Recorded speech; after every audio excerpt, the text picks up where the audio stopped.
그 다음 여호수아 4장을 보시죠. 여호수아 4장 1절로 3절까지 같이 읽겠습니다. 온 백성이 요단 건너기를 마치매 여호와께서 여호수아에게 일러 가라사대 백성의 매 지파에 한 사람씩 12사람을 택하고 그들에게 명하여 이르기를 요단 가운데 제사장들의 발이 굳게 선 곳에서 돌 12를 취하고 그것을 가져다가 오늘 밤 너희의 유숙할 그곳에 두라 하라. 결국은 12사람 택했죠. 들어갔죠.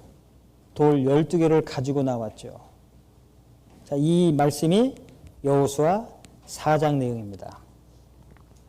여호수아 3장은 요단강을 건넜고 4장은 다 건넌 상태인데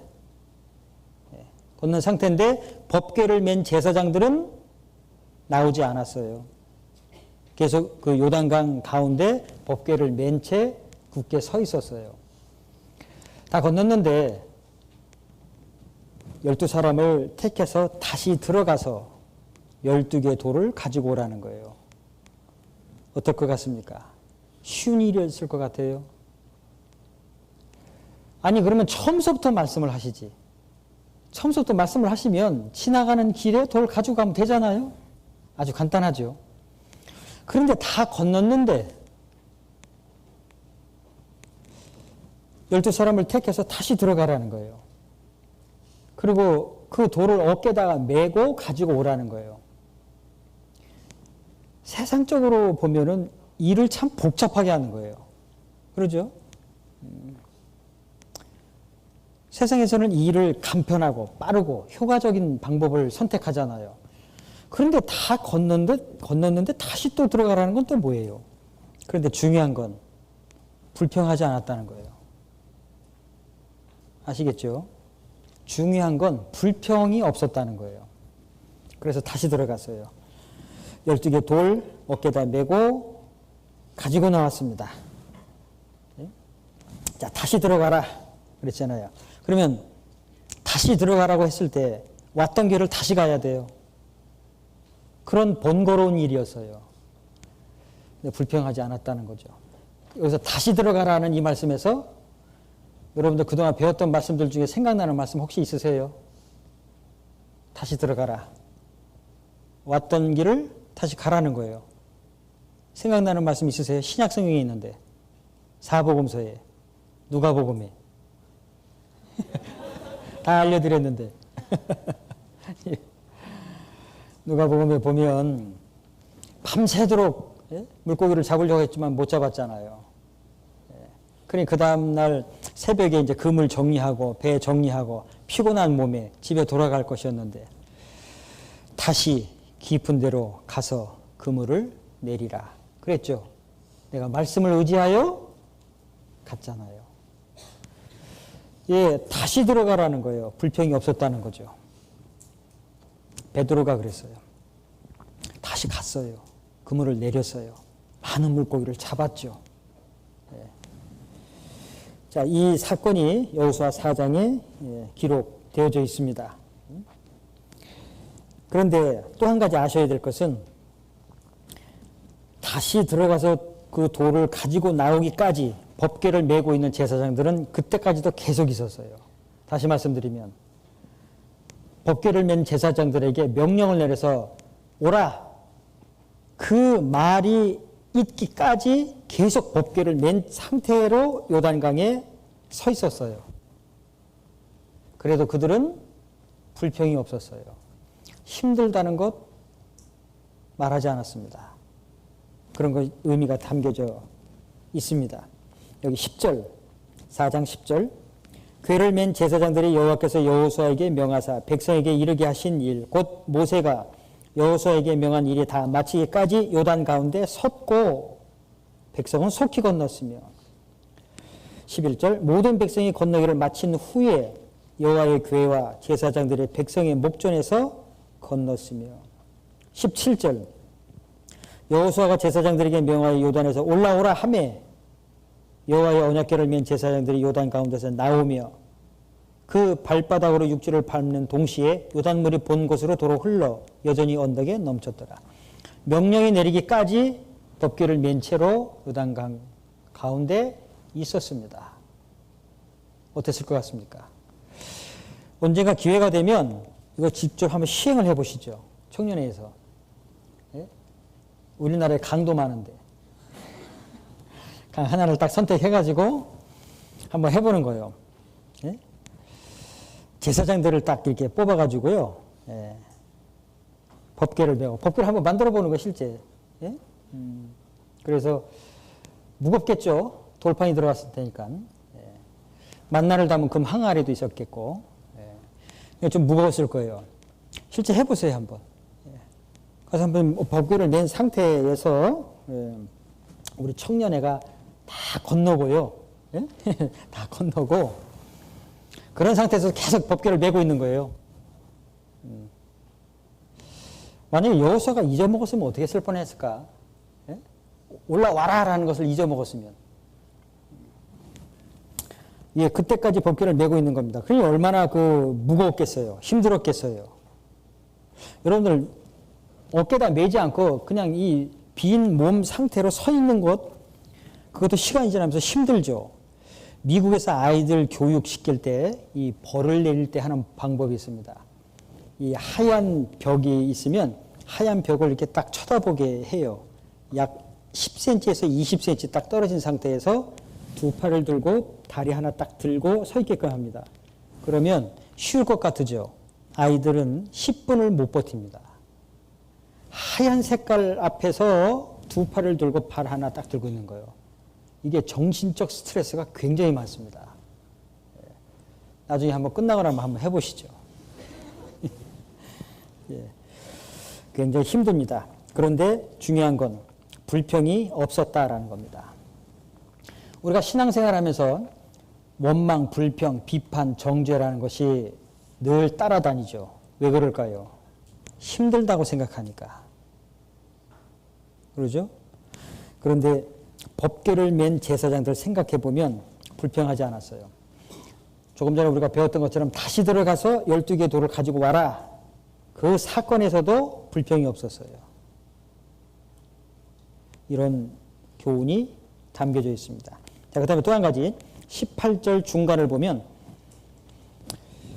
언약궤를 맨 제사장들이 요단 가운데 나오며 그 발바닥으로 육지를 밟는 동시에 요단물이 본 곳으로 도로 흘러 여전히 언덕에 넘쳤더라. 항상 하나님은 보고 계시죠. 우리가 그걸 다른 표현으로 말하자면 절묘한 타이밍이라고 그래요. 예를 들자면 에스더서에 나오는 그 하만, 모르드게를 비롯한 유대인들을 다 몰살하려는 계획을 갖고 있었죠. 장대를 만들어놨잖아요. 예. 왕에게 보고를 하고 유대인들을 완전히 다 몰살하려고 하는. 그런데 아하수에로 왕이 잠이 오지 않았죠. 그래서 그 신하에게 역대 일기를 읽어달라고 그랬죠. 듣고 있는 중에 언젠가 과거에 왕을 모살하려고 했던 그 사건이 나왔어요. 그런데 그때 모르드게가 알려줌으로 인해서 아하수에로 왕이 모면했던 그 사건이 있었습니다. 그걸 듣는 가운데 그런 큰 일을 했던 모르드게에게 무슨 상급이 내려진 것이 있느냐 물어보죠. 없습니다. 왜 주지 않았느냐고. 그때 바깥에 누가 없느냐 그랬죠. 하만이 모르드게를 비롯한 유대인들을 다 몰살할 계획을 갖고 왕을 찾아오는 순간이었어요. 밖에 누가 없느냐 할 때 밖에 하만이 있나이다 그랬죠. 정말 절묘한 타이밍이잖아요. 하만이 들어와서 아하수에로 왕이 말하기를 왕이 존귀하게 여기는 자가 있다고. 그 얘기 어떻게 해줘야 될까? 말을 하니까 하만이 자기가 원하는 거 다 얘기하죠. 왕이 존귀하게 여기는 사람이 나 외에 누가 있으리요? 착각은 자유예요. 그때서부터 시작된 것 같습니다. 하여간 자기가 원하는 거 다 말하죠.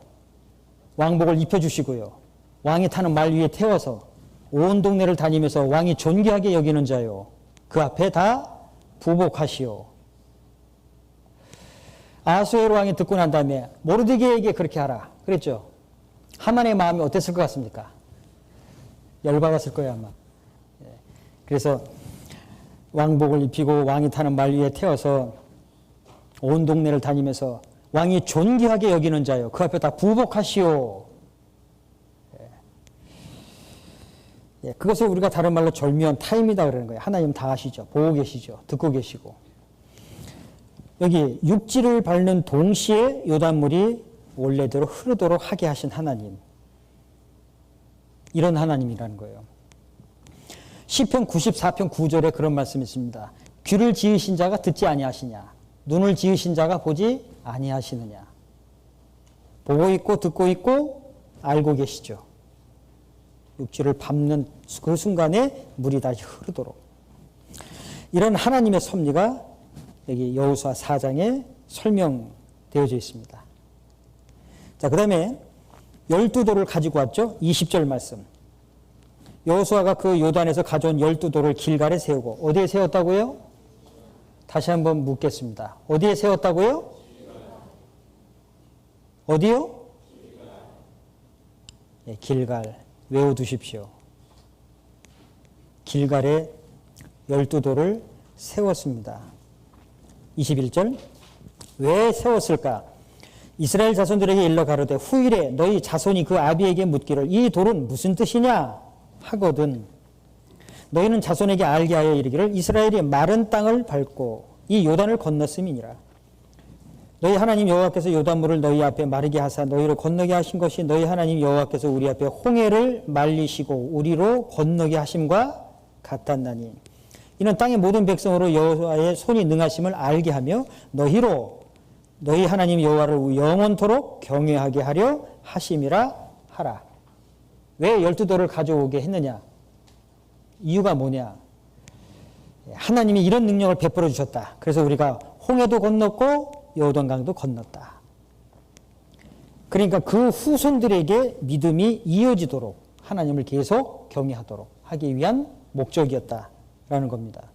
자, 그렇다면 사무엘 선지자가 제가 길갈을 기억하라고 그랬습니다. 사무엘 선지자가 사울 왕에게 길갈에 가서 이레를 즉 7일을 기다리라 그랬죠. 그럼 길갈에 뭐가 있어요? 12돌이 있는 거예요. 그 12돌의 의미를 사울 왕이 몰랐을까?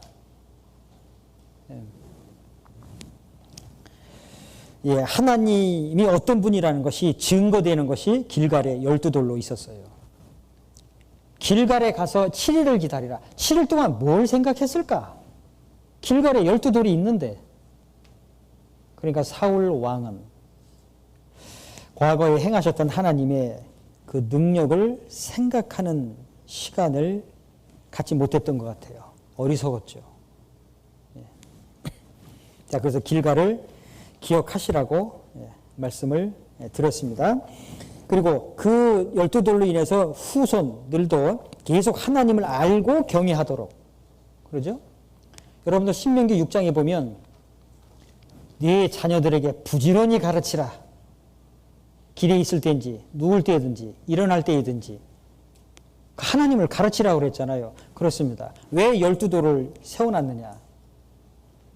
그 하나님의 능력 그리고 하나님을 경외하는 그 믿음이 계속 후손들에게도 이어지도록.